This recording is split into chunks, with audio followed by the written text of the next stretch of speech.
In this video, we're going over 5 reasons why not to buy the Surface Pro 7. Now, as I may see, the Surface Pro 7 has really nice seamless design, as well as a glass display, a keyboard cover, as well as a Surface Pro pin. However, when we go on Best Buy and we look up the Surface Pro, as you guys can tell, all of these Surfaces are around $2,300 or $1,000 and easily over $1,200. And I don't know about you guys, but to me there's just a whole bunch of better and cheaper options that are out there. You guys can see that some of the cheaper options are Core i3s or even Core i5s. The version that I'm currently rocking is an i5 10th gen Windows processor. As you guys can tell, this cheap one that I happened to find off Walmart that's $669 is actually rocking the i3 processor. Alright, if you go on Google and type up Surface Pro 7, you guys can tell that there's about 20-30 different selections of Surface Pros. There's even a few iPads out there if I'm not mistaken. You guys can go along, you can search up Best Buy, Microsoft, as well as Walmart, and the Walmart $669 one is the one that I ended up clicking on. And that's how I come to find the price of this. However, whenever you're checking prices of the Surface Pro 7, it's important that you be careful. Companies will often give you limited information on the product that you're buying, so you won't know if you're buying just a tablet or the tablet and the keyboard until you're at the checkout line. The first reason not to buy the Surface Pro 7 was its price, its overwhelming expensive price, and the second reason coming up is the Surface Pro keyboard. Whenever typing on an unsolid surface such as your bed or even your legs, it's super hard to maintain a sturdy position for the surface.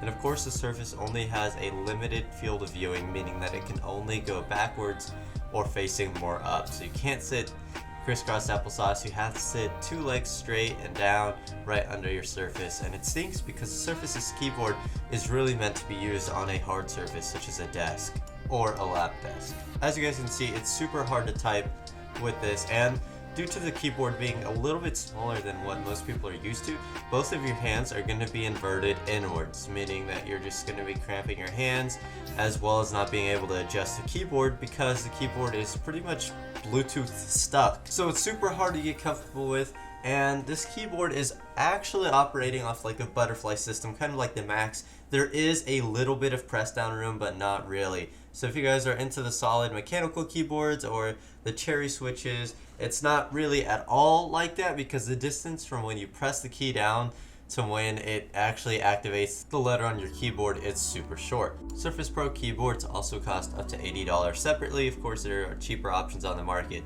but the fact that you have to buy all these accessories in the first place that add up to almost $1.5 grand or whatever is kind of ridiculous. Regular laptops also have a jointed keyboard and display, which is why they don't spend most of their time teeter-tottering from side to side like the Surface Pro if you're sitting in an uncomfortable position. Alright, coming in at reason number 3 why not to buy the Surface Pro 7 is because of its gaming ability, or should I say the lack thereof. When taking a closer look at the Surface Pro 7, you guys can notice that there are 3 ports, which actually isn't even true because there's technically 4.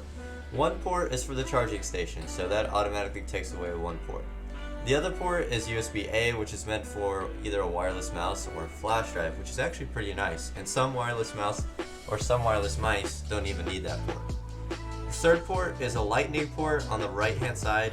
I don't know why you'd need a lightning port. I guess if you wanted to connect an Apple device or something like that. And if you guys open up the back panel of your Surface Pro, you can see that there is an SD card expansion slot, which that is actually kind of nice. However, in retrospect to other laptops that have millions of bajillions of other ports for gear and accessories and whatnot, the Surface Pro is actually kind of lacking. To show you guys what I meant, I decided to record myself playing some Minecraft Bed Wars. As you guys know, I suck at Minecraft Bed Wars, but here we are. So my hand is in the lower left-hand corner, and I don't know if you guys could tell, but it's actually looking pretty cramped. And that's because the keyboard is at a slight tilt and each key is super close to each other. So this creates a feeling of tightness and you almost need a wrist rest to play this game with the Surface.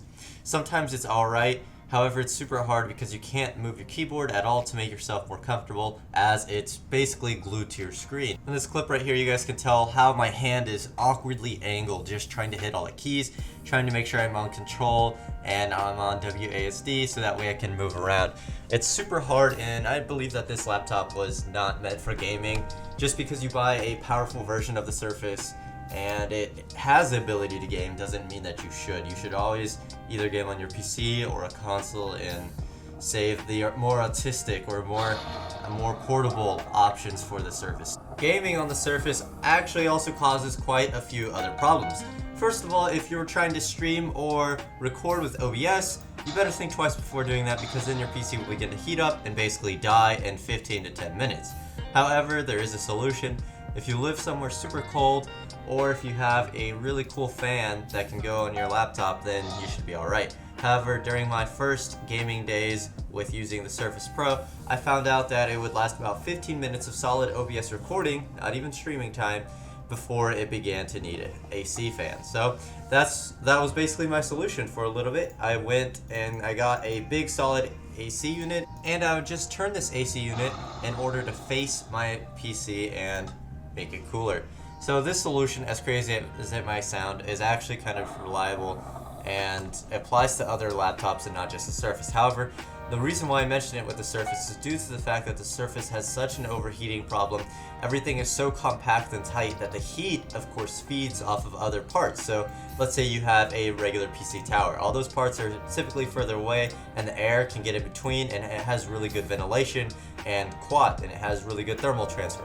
However, whenever you have a Surface Pro, then I'd take the AC unit fan and then turn it towards my Surface in order to cool it. Recording as well as gaming on any laptop is bound to take a toll on it, and there are bound to be a few glitches. However, with the Surface, you'd easily lag out of games, and high pixel would be a struggle even after finishing a recording session, and just the amount of storage on the Surface also isn't good. However, for gaming, the Surface is specifically, I believe, not made for. The amount of power that your Surface has will help dictate however quickly games load. Due to the fact that my Surface is a more medium tier with an i5 and dual core processors, it still takes a little bit even to load a bigger game like Minecraft. As you guys can tell, whenever I try and raise the volume, there's a little glitch in the screen as the computer struggles to do both.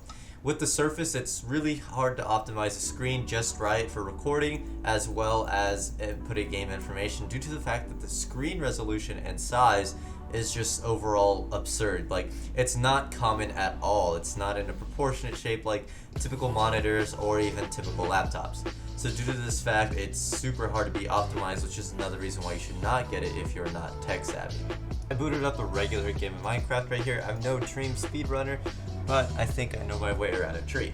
Alright, so after I get my first block, I start to realize that my hand is cramping due to the fact that all the keys are so close. I kid you not, it is super hard to run if you haven't changed your keybinds and used R or E or something instead. Actually, R would be a better idea. So if you guys are gaming on the Surface Pro, if you guys have already bought it and I can't change your mind, then please at least change your keybind, because there's no way you're going to be able to use Control or double tap to go anywhere. Because if you use Control, your hand is going to absolutely morph into a, God forbid, an ugly creature, and it will never be the same again. So please use R. All joking aside, if you guys actually don't take care of your hands, then you can develop serious diseases or even some serious health issues.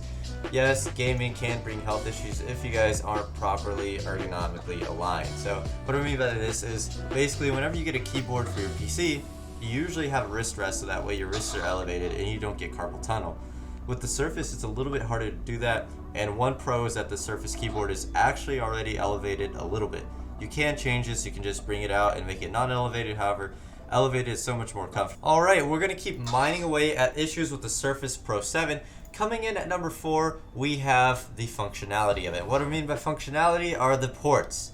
It's all about the ports with the Surface Pro. Only having 4 ports makes it super hard to use, and I would not recommend it for that fact alone. Whenever you're first starting out on YouTube or streaming, you need multiple ports because you need multiple points of access for all your equipment. Equipment being microphone, headset, charger, mouse. Once the Surface, you only have access to one of those ports at once, and you only have one headphone jack. So whatever headset you get, you better hope that it comes with all 3 in one port. Otherwise, if you're trying to use one of those old school Turtle Beaches with the old 3 for 1, then that doesn't work. And what I mean by 3 for 1 is you usually have the adapter that connects it to your PC, then 2 other nodes that individually join for your audio as well as for your mic input. However, there are many modern headphone designs that do come with all 3 of those with the one node. Gets especially tricky as you try and add expandable storage to your device other than SD card. My good friend Ali sent me a terabyte drive of Seagate Portal, and it's actually been amazing in terms of keeping a lot of things off my Surface and stored onto a separate drive.